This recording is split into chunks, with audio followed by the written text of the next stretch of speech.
Indonesia sebagai negara berdaulat yang terbentang dari Sabang hingga Merauke dan merupakan salah satu negara kepulauan terbesar hingga terbanyak di dunia. Namun, tahukah kita terkadang Indonesia tidak begitu memperhatikan beberapa wilayahnya yang terletak di pinggiran atau perbatasan dengan beberapa negara-negara di kawasan Asia Tenggara. Sehingga banyak wilayah kedaulatan NKRI yang diklaim dan disengketakan oleh negara lain. Misalkan saja, baru-baru ini Cina sempat memanas dengan aksi klaim sepihaknya terhadap wilayah kedaulatan Indonesia di Natuna Utara yang berbatasan langsung dengan zona ekonomi eksklusif negara komunis tersebut. Padahal secara de facto, Laut Maritim Natuna Utara diakui oleh seluruh negara di dunia melalui hukum laut internasional, kecuali Cina yang selalu mengintimidasi dengan mengerahkan kapal Coast Guard dan pasukan nelayannya di wilayah tersebut untuk terus melakukan aksi provokasinya. Namun, jika Indonesia lengah, tentunya tidak menuntut kemungkinan beberapa wilayah terluar kedaulatan NKRI dengan berbagai kekayaan sumber daya alamnya akan dengan mudah diklaim dan dikuasai oleh negara lain. Hal tersebut terbukti dengan 5 titik wilayah atau pulau Indonesia yang berhasil diklaim dan dikuasai oleh negara lain, serta memisahkan diri dari wilayah kedaulatan NKRI karena memiliki sumber kekayaan alam yang melimpah. Walaupun ada beberapa wilayah yang berhasil dipertahankan oleh Indonesia saat ini, namun salah satu dari kelima wilayah kedaulatan NKRI yang berhasil diklaim dan hingga dikuasai oleh negara lain, diantaranya adalah Pulau Sipadan. Pulau Sipadan adalah sebuah pulau yang dulunya masuk wilayah kedaulatan Indonesia. Namun pulau terpencil tersebut mendadak diklaim oleh Malaysia menjadi wilayah kedaulatannya.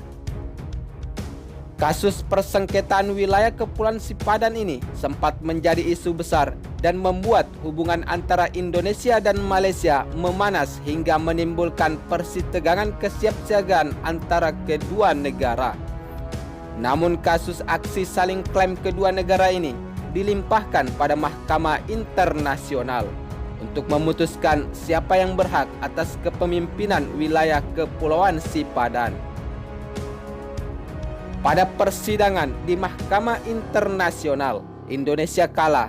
Hal tersebut terjadi karena Malaysia dianggap mampu mengembangkan pulau dengan baik.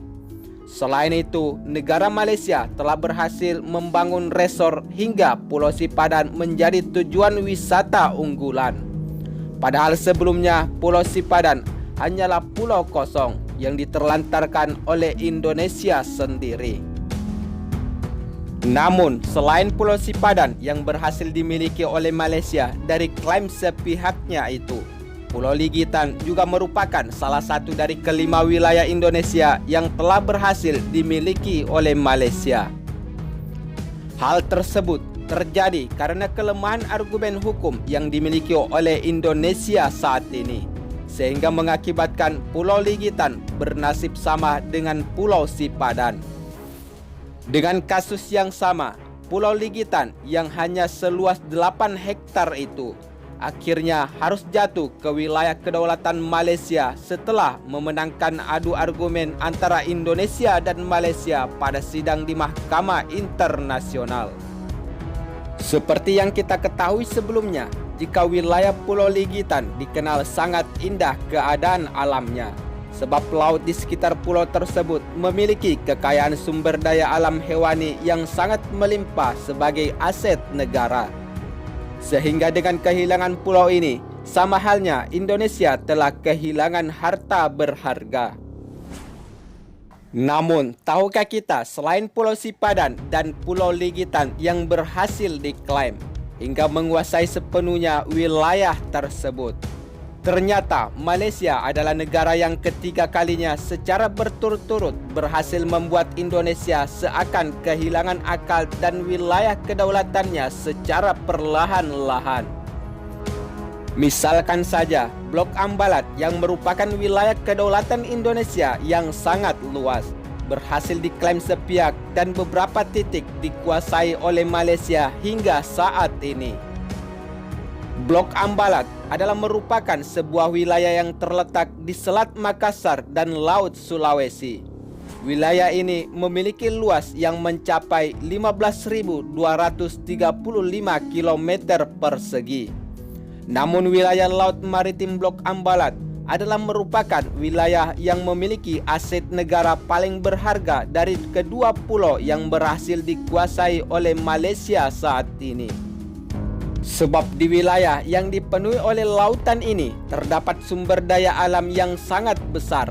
Salah satunya adalah banyaknya kandungan minyak mentah yang sangat melimpah di wilayah Blok Ambalat. Hal tersebut membuat Indonesia dan Malaysia kerap kali mengalami persengketaan hingga sempat menimbulkan situasi yang sangat mencekam di wilayah tersebut, tepatnya pada tahun 2005 lalu. Pasalnya, Malaysia juga ingin mendapatkan wilayah yang kaya akan sumber daya alam minyak di Blok Ambalat. Sebab Malaysia menganggap jika wilayah tersebut adalah milik negaranya. Namun dengan segala cara, hingga saat ini beberapa titik tertentu di wilayah itu masih berhasil dipertahankan oleh Indonesia saat ini. Salah satunya adalah dengan terus melakukan penjagaan dan juga operasi penyisiran agar militer Malaysia tidak datang dan membuat kekacauan atau aksi provokasinya di wilayah tersebut. Namun, selain Malaysia yang berhasil melakukan aksi main caplok-caplokannya terhadap wilayah kedaulatan NKRI, ternyata Cina menjadi bagian dari salah satu negara yang ikut-ikutan asal main caplok-caplokan di wilayah kedaulatan Indonesia saat ini. Salah satunya adalah Kepulauan Natuna yang merupakan salah satu wilayah kepulauan terluar Indonesia yang berbatasan langsung dengan Cina, sehingga mengakibatkan Cina kerap kali melakukan aksi klaim sepihaknya terhadap Indonesia. Kepulauan Natuna sendiri merupakan wilayah kabupaten yang berdiri sejak tahun 1999. Namun pada waktu yang berbeda, wilayah Natuna mendadak muncul dalam wilayah Laut Cina Selatan pada peta terbarunya. Tentunya klaim sepihak Cina ini membuat Indonesia marah dan mengerahkan pasukannya untuk menjaga wilayah kedaulatan NKRI. Apalagi beberapa saat lalu, Cina juga melakukan klaim sepihaknya terhadap Kepulauan Spratly dan Paracel yang merupakan wilayah kedaulatan Filipina.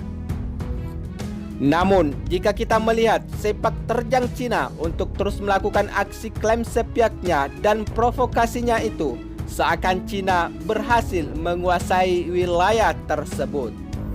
Sebab Cina telah berulang kali melakukan pengiriman para nelayan-nelayan ilegal yang dikawal langsung oleh kapal-kapal Coast Guard Tiongkok. Namun, selain Kepulauan Natuna, Timur Leste adalah merupakan salah satu wilayah kedaulatan Indonesia yang berhasil dikuasai oleh beberapa negara secara politik, sehingga memaksa Indonesia untuk melakukan referendum. Walaupun membahas Timur Leste atau Timur Timur saat itu sama halnya membuka luka lama yang telah hilang. Bagaimana tidak, wilayah ini dulunya memang adalah merupakan wilayah kedaulatan NKRI. Seperti yang kita ketahui sebelumnya bahwa Timur Leste adalah wilayah jajahan Portugis, namun akhirnya menjadi wilayah Indonesia setelah adanya dukungan dan lobi dari negara yang berkepentingan seperti Amerika Serikat. Namun, lambat laun konflik terus terjadi di wilayah tersebut dan Indonesia akhirnya memberikan opsi-opsi kepada wilayah Timur Leste. Salah satunya adalah memberikan otonomi khusus atau lepas dari wilayah kedaulatan NKRI, sehingga menjadi wilayah negara sendiri. Hal tersebut secara terpaksa Indonesia memberikan otonomi khusus untuk Timur Leste, sebab banyak negara yang membacking saat itu. Memang tidak bisa dipungkiri bahwa di wilayah timur-timur yang sangat menginginkan kemerdekaan atau keluar dari wilayah kedaulatan NKRI telah memiliki sumber daya tambang yang sangat berharga, yaitu tambang uranium, yang membuat Indonesia tidak menyadari jika negara asing telah mengincar tambang uranium tersebut.